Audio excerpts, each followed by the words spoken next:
Hello, and welcome back to the Holistic Hatha Yoga podcast. I'm Kelsey, and I'm here to talk all things Hatha Yoga. So this episode, we are continuing our deep diving of the chakras. Last episode, we did the Muladhara chakra, our base chakra. So we are just starting the series. So if you're jumping in now, we're not too late to just jump back in an episode and start at the beginning. Um, Either way, you're welcome also. Um, that's just a suggestion. Anyway, so yeah, I'm excited to talk about this topic today. Um, I have had some very interesting coincidences in my life lately, and I finally have had a moment to record this podcast, and this one's just hitting the nail on the head today. So as all things flow, so it goes. Um, so today we are talking about the second chakra. This is the Svadisthana Chakra or the Sacral Chakra.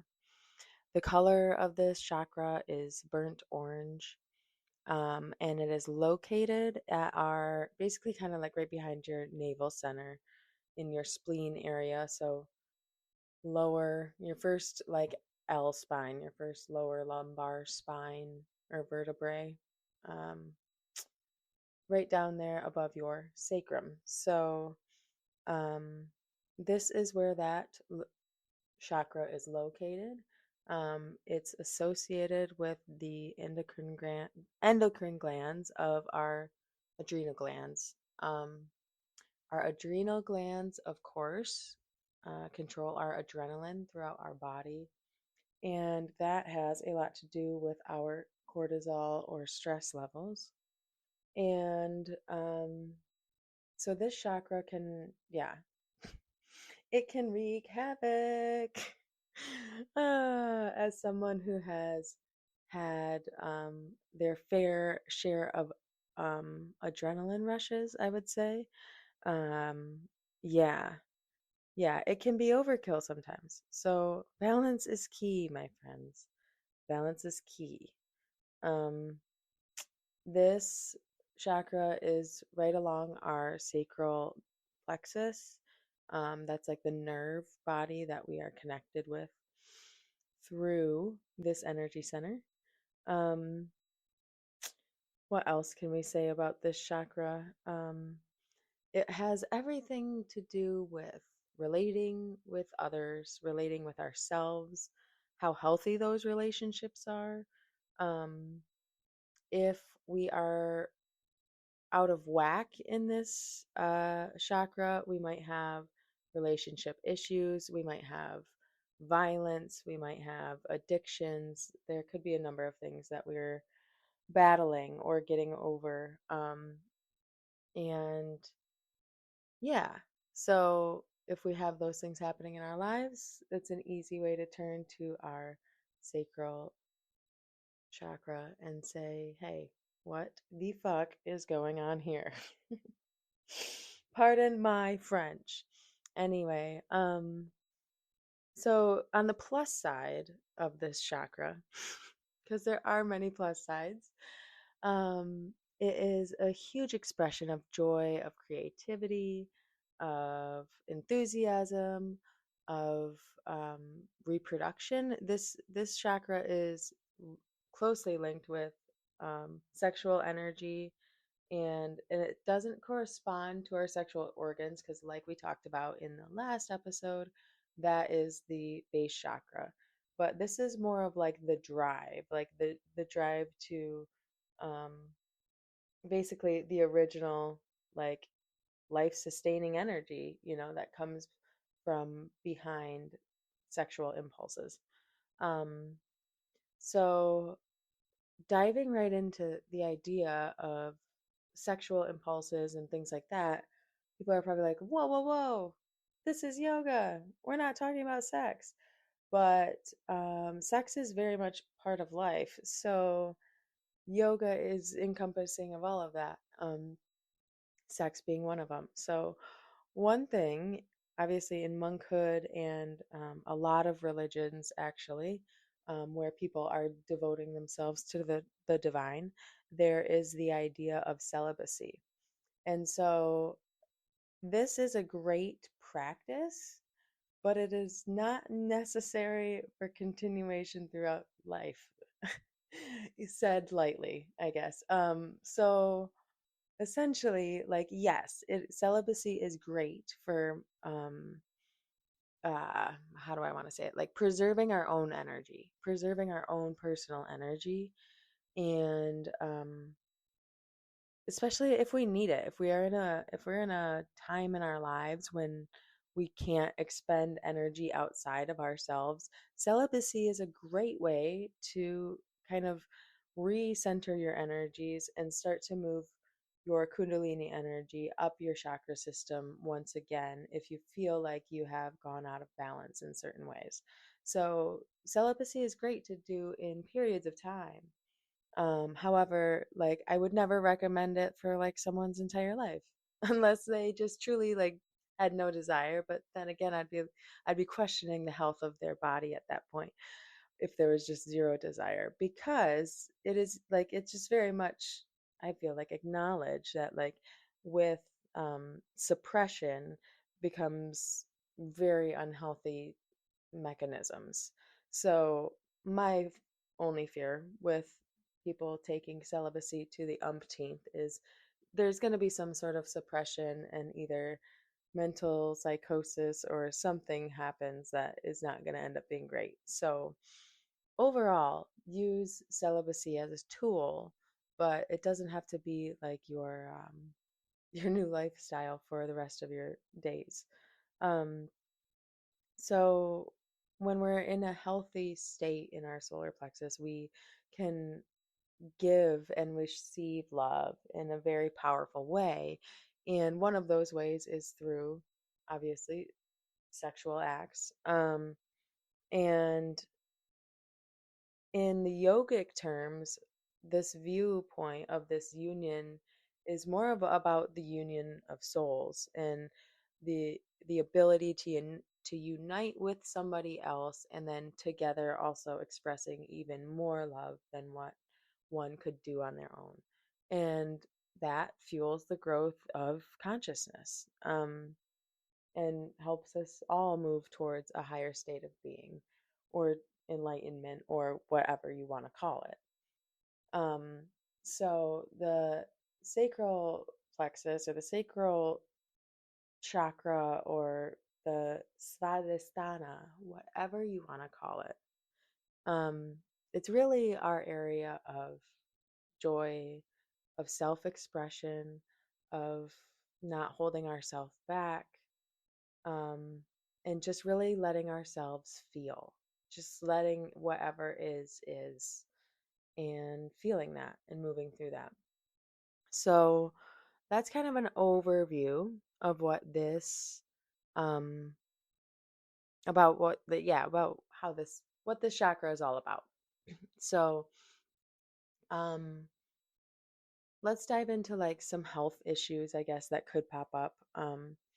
Chronic stress is a huge one. I'm raising my hand here. I am laughing and raising my hand. Oh my God. The chronic stress has been something in my life, and people are probably like, oh my God, but you're a yoga teacher. You should know how to do these things.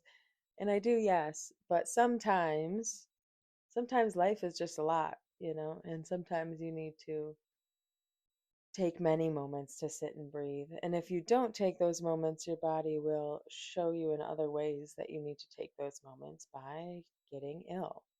So, chronic stress, you know, basically just keeps our nervous system in fight or flight, keeps our adrenaline pumping, keeps our cortisol going. We then become inflamed throughout the body, um, and then it leads to other issues, number of different issues, because the inflammation can really build up everywhere and anywhere. So you can get chronic pain, chronic headaches, chronic backaches, chronic joint pain, chronic literally anything. You can have it simply from your stress levels. specifically prolonged stress for long periods of time. Um, so, holding on to any negative emotions like anger or fear or jealousy or ill will, literally violence, any of that, holding any of those types of emotions within ourselves also very much clouds and darkens this chakra. Um, and really, the only way that we can heal those places is with compassion and with love and with acceptance and really like feeling to heal, feeling through to let go and heal. Um, so, yeah, other, I guess, health issues that could come up are just within like the urinary system or the kidneys, anything that has to do with um, the balance of your own sexual libido, I suppose. Um, this also just has to do with how much connection we feel in our relationships. So I guess you could throw depression under here for um, health issues that could pop up um, in the sacral chakra area. Um, the element of this chakra is water, and so that is why we're kind of um, we're focusing on the kidneys in that area. We're right down there in that lower spine. Um, this could also have issues with like IBS or malabsorption in the small intestine. Um, it can have bladder issues. It could be just chronic back pain. Um, there are a slew of issues that come or that could come along with this imbalance. But again, all we have to do is be aware. Be aware and take some time to be intentional and redirect that intention. Um, because yeah, we're all human. We are all human. So, moving on from like the physical health issues, emotionally, this would have like, um, yeah, I kind of went over them already, like jealousy, anger, inability to receive love, addiction, need for approval, control, any sexual problems, whether it's too much or too little, um, any just past traumas within relationships that you may hold here. Um, yeah, all of those types of feelings would go along with this space. So again, if you're noticing any of those in your life, this is the episode to tune into, my friend. You came to the right place. I am so excited to tell you that. So interestingly enough, I have had several of these issues that I've just listed. And I have also recently met someone who is like an energy worker. And yeah, there was definitely some clearage of some things in this area for me. And um, yeah, I will say I felt physically different almost immediately. And so that's another way that, these things root back to, thousands and thousands of years. But yeah, Indian practitioners, shamans, spiritual healer, whatever you want to call them, um, people and humans, every single human, we are powerful people. Um, and especially once you put intention behind that power, you can really help to heal others. And so, if you've never had a Reiki treatment or something like that, I do suggest to give it a shot. Just go with an open mind and just see what happens. Because I had one a very long time ago at this point, over a decade ago, and it was still one of the most profound experiences that I can ever remember, as far as like just intuitive energy healing. So, yeah, if you've never given it a shot, maybe these episodes will make you somewhat curious or intrigued into what a Reiki treatment or visiting a shaman or energy healer might do for you. So, anyway, I'll move on. I'll move on. But just to say that you don't have to go through these things alone and you don't have to do these things by yourself. You can have assistance in this and have it be a little bit easier. So, that is my 2 cents. Anyway, um, yeah, moving on. Really, once we know that we're working in tandem or in balance with our solar plexus, we'll be moving. You'll know because you'll just be, yeah, in that joyous, creative state where it's fairly easy to find that idea of the unconditional love and just the giving of love to others for no reason other than, here we are. Here we are in life. And you're next to me and you're worthy just as much as I am. So that unconditional, expecting nothing back love. So, um, yeah, on the topic of love and unconditional love, um, this chakra has a ton to do with relationships, like I said before. Um, so that's obviously to have a positive relationship. I think most people would agree that we are both giving and receiving in that relationship. Constantly giving is never great. Constantly receiving is never great if they're not met with that also. Um, so having that balance. And so when we balance our chakras, when we start to work with this specific energy center, um, we can start to find that those really true connections, and I'm not even speaking romantic connections, just like those true deep friendships or those deep, yeah, relationships with family or chosen family or whomever that you choose, but that those relationships are healthy and are good for all parties involved.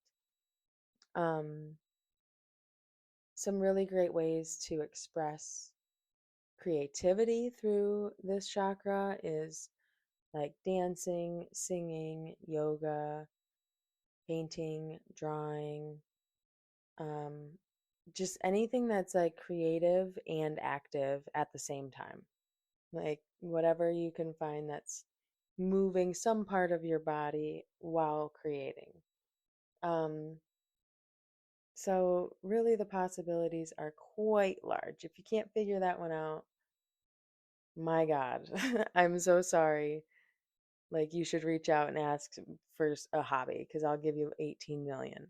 Um, so, like, a really great example of this chakra and living this chakra center is Osho or Bhagwan, whatever you know or call him, or if you don't know of Osho, um, maybe read an Osho book or something. I used to be, I mean, I still am somewhat. I used to be absolutely obsessed with Osho, um, probably 15 years ago, and even more, even longer than that. I guess I've been, oh God, I've been an Osho fan for like 20 years now. Over 20 years. Holy shit. That's funny. So, um, yeah. Um, anyway, so if you don't know Osho, he was quite radical, and did some wild things. There's actually a great documentary out these days, and I laugh because it's fucking wild. It's outrageous. Oh my God, it's outrageous. I love it so much. And I think it's called Wild Country. I'm pretty positive actually. And oh my God, I want to laugh my ass off right now. But so if you haven't watched it, I believe it's still on Netflix. It's called Wild Country. It's all about Osho and how it started, how it ended. Oh my God. So fucking crazy.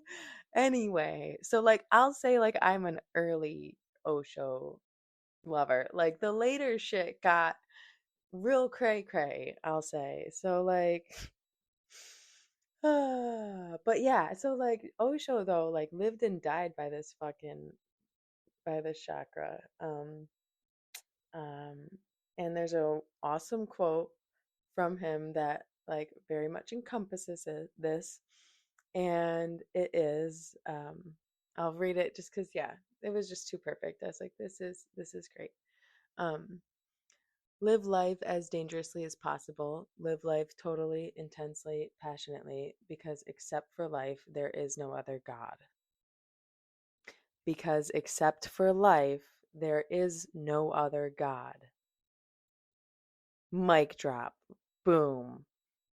Just, I love it. I just love it because I very much agree that, like, you live like the here and now. That's the Ram Dass be here now situation. Like, it's the ever present eternal moment that we are in is the magic God, kingdom, heaven, whatever you want to call it, that we're living right now. And so embrace it and dance in it and enjoy it and ride the emotions, ride the waves, go in the peaks, go in the valleys, go to the mountaintops, fucking jump in the ocean, do whatever you're called to do, you know. Because you are your own expression of consciousness and you must honor the consciousness that you are through your own authentic truth and expression. That was quite a mouthful, friends, um but it's true. But it's really really fucking true. um Osho is very much like just be drunk with life, express yourself fully, live as things are, just go with it. It's just, it is what it is. There's no changing it. Um, and yeah, does have some lovely books out there too. So again, before you go watch Wild Country and see how radical this dude was, I do suggest that maybe you read a few of his cool books. Um, One of my favorites is The Buddha Said, and it is basically just um, a lot of Buddha Buddha's teachings, um, but through the eyes of Osho, or translated through Osho. And it is one of the most beautiful and profound books, and I still love it to this day. So that's an Osho book I'd definitely recommend. He there's a million though, because he didn't like write a lot of these. A lot of them are just transcriptions of his talks and things like that. But the Buddha Said is actually one that he wrote, and I know, no, I don't even think so. Bleh, I don't even think so. I believe that one's also a transcription. Um, but regardless, it is amazing. Anyway, I'll get off my Osho horse. So, back to the solar plexus chakra, to the joyous, life giving, creative, loving, adoring, great solar plexus. Um, a mantra to help clear um, this area is VAM, like VAM. So if you are again finding problems here, you can always meditate and just kind of repeat that word VAM to yourself. Just VAM, VAM, VAM. Just and even saying it out loud, even better. If you're too like, that's too far for me, I can't say it out loud, people think I'm a freak. Whatever, let your freak flag fly. But also, um, you could say it in your head, but saying it out loud is even better because your body will get the physical vibration of the noise. So yes, it the vibration will still happen, imagining it in your brain, but it's even better if we can do it physically as well. Um, this mantra helps us to purify um, basically the fluids, because, like I said, like the solar plexus relates to water, and so um, yeah, any like our blood, urine, kidneys, any the lymphatic system, all of the fluids within our body. Um, VAM will help nourish and bring us back to a beautiful balance. Um, yeah, even though, yeah, this it's a little confusing because you're like water, but it's orange. Like, yeah, I'm sorry. Life is life. But yeah, so if you wanted to work um, with this chakra even more, like physically, you could do a few different things. You could use like stones or crystals. If you wanted to like cleanse that area and purify, and maybe like also even rev it up, like bring in more joy, more enthusiasm and things into your life. Really like any of those orangish stones, like carnelian or orange calcite or uh,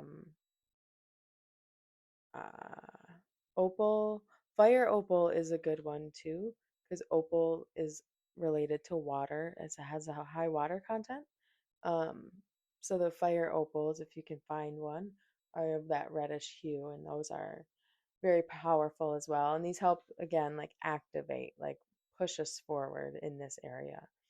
Um, and then on the opposite end of the spectrum, it's the color green that we're looking for if we need to calm this area. If we're like, whoa, whoa, whoa, we've got enough action going on, but we need to calm it down. Okay, totally fine. Bring in some green, bring in emerald. It doesn't have to be like a cut, beautiful emerald, it can just be a rough emerald. You could do green aventurine or amazonite or like a green calcite. Any really green stone would help in this area. Um, and yeah, what else?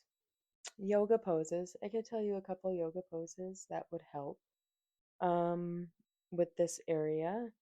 If you're familiar, really like any twisting pose is going to be great. So you could do like even just a seated twist with your legs out in front of you. Bring one leg up, turn, I guess, towards that leg and like bring your outside arm around it and turn and look over your back shoulder and kind of twist that body. So you could do a seated twist. If you can't imagine what I'm talking about right now, just Google like seated twist yoga or whatever, and I'm sure you'll get a great little Google image. Um, an even better way to like stimulate this area would be um like in a standing pose. So, when you're standing versus seated you still are like obviously grounded and connected, but standing poses obviously bring a sense of power and like drawing up of energy. I feel like our seated poses really kind of help us ground down into the earth, versus when we're standing, you can just feel that energy is kind of moving in a different direction. It's moving up through the feet, through the legs, and then coming up into the spinal area, up through the chakras and into the ethers. So, standing poses for this um, would be like twisted triangle. So, like standing, stepping one foot out in front of you, lifting. So, let's say you stepped your left foot out. Then, when you inhale, lift that right arm up in the air. And then, as you exhale, try to put that right arm down on the outside of that left leg. And then turn your chest open, or kind of twist that chest open and extend that left hand up towards the sky. So, and then you would do also the same thing on the opposite side. And once you're in the pose, hold for, 5 to 7 breaths. And then, yeah, do it on the other side. So if you didn't follow any of that, again, just like, yeah, Google twisted triangle, and I'm sure there will be either a little video or something for you to see what twisted triangle is. Um, if that is, if any of those are a bit much, well, the seated twist, truly anyone can do. You can modify that to be any level. So give that a shot. If you want to give yourself a challenge, do twisted triangle. Um, and then even like a side angle pose or twisted side angle. You can Google either of those, side angle pose, twisted side angle. Those would be totally fine as well.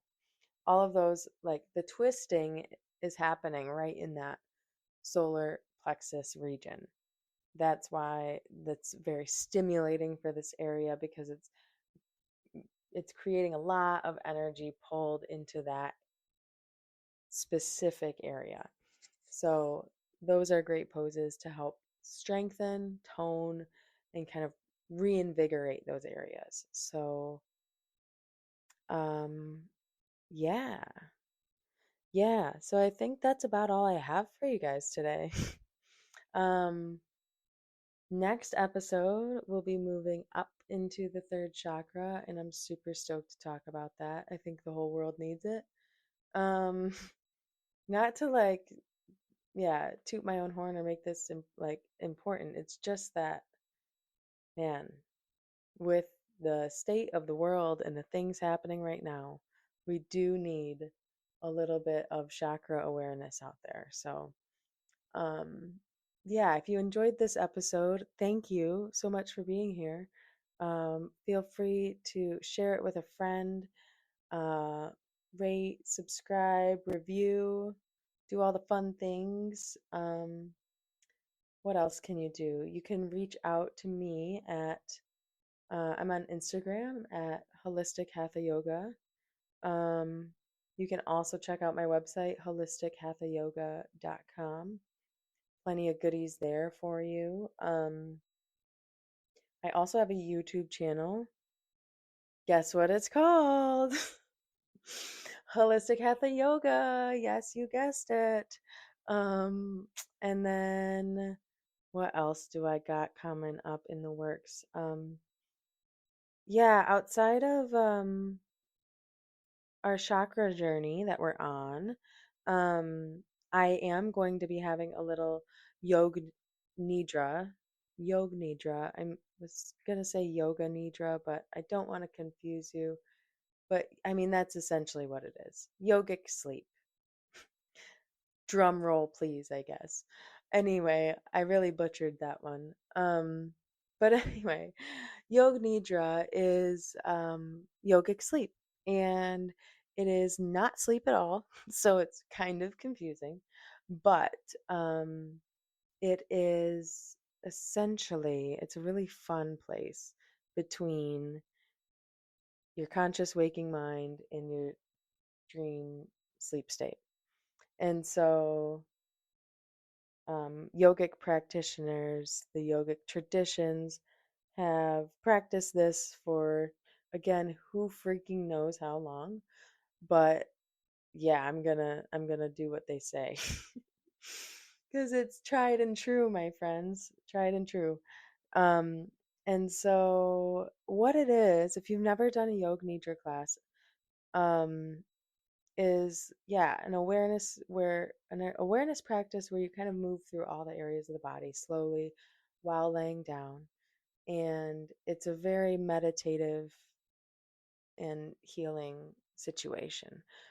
It's also very powerful for instilling new intentions and new goals, new ways of being, new programming, if you will, into your body, and not in a weird, freaky way. More of in like a really, I don't know, intuitive and higher self connecting, manifesting sort of way, if that helps. But anyway, so I am going to be having a recording soon for you on my website. That will be a whole yoga nidra class. It's probably going to be 45 minutes to an hour long recording. Um, nothing, um, no video or anything. It'll simply be an audio recording. Because obviously, to do this practice, you're laying down, closing your eyes. You can't be watching the damn video. So I'm very excited to be releasing that because, again, I feel like this is a little superpower that we all have that we can be tapping into, and you just don't know about it yet. So keep your ears and eyes out for that coming soon. Um, but yeah, other than that, I think that's all I got for you.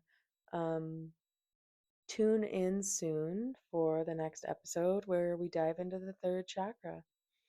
Thank you for being here, as always. Thank you for listening about this beautiful orange, lovely little light that we all have inside. I hope you enjoyed today, and I hope this helps you in some way. Take care, my friends, and I will talk with you soon. Bye. Hey, it's me again. I'm just hopping on here real quick. Um, the state of the world is pretty fucked at the moment. I don't say that lightly, but it's wild. And I think a lot of people can agree. But, and that's all I'll say. That is all I'm going to say. Um, in contrast to that, I'm going to give you a mantra that can help us all in this time of wildness. So I hope it helps me as much as it helps you. Um, I'm going to chant the mantra and then I will explain what it means. Um, so is um, and I'd like you to be able to also learn this. So I'm going to go kind of slow. And then feel free to like play that a couple times so that you get the gist of it and can maybe repeat it with me or with yourself. Om Lokah Samastah Sukino Bhavantu. Om Shanti Shanti Shanti. So, what that means is may all beings everywhere be happy and free. And then the Om Shanti Shanti Shanti at the end is, well, Om is the universal sound, so connecting us all. So a lot of times people will start a mantra with Om simply because it's kind of opening that portal or that realm. Um, and then the Shanti means peace. And so we chant Shanti 3 times, once to represent peace within ourselves, once to represent peace between ourselves and others, and once to, and the third time to represent universal peace. So, again, that mantra is Om Lokah Samastah Sukino Bhavantu. Om Shanti Shanti Shanti. And I hope you use it and that it helps. Namaste, my friend. Bye.